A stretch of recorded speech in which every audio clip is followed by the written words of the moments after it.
November पासून देशभरात काही मोठे बदल लागू होणार आहेत, जे तुमच्या दैनंदिन जीवनावर आणि खिशावर थेट परिणाम करतील। या बदलांमुळे Aadhaar card, banking, mutual fund, credit card आणि गॅस सिलेंडरच्या किमती यांचा समावेश आहे।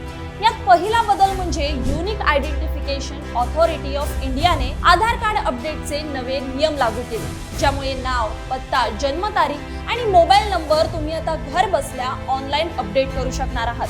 पण फक्त बायोमेट्रिकसाठी तुम्हाला केंद्रावर जाणं आवश्यक राहील। यानंतर SBI क्रेडिट कार्ड वापरणाऱ्यांसाठी शुल्क वाढणार आहे।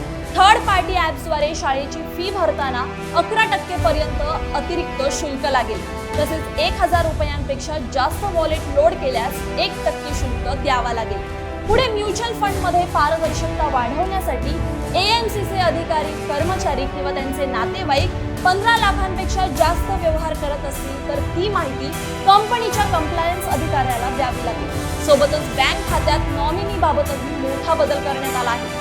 आता ग्राहक 4 लोकांपर्यंतच नॉमिनी ठेवू शकतील आणि प्रत्येकाला किती हिस्सा द्यायचा हे ठरवू शकतील। दरम्यान LPG, CNG आणि PNGच्या किमतींमध्येही 1 नोव्हेंबर पासून बदल होण्याची शक्यता आहे। त्यामुळे या सर्व बदलांचे थेट परिणाम तुमच्या घरगुती खर्चावर आणि आर्थिक नियोजनावर होणार हे नक्की।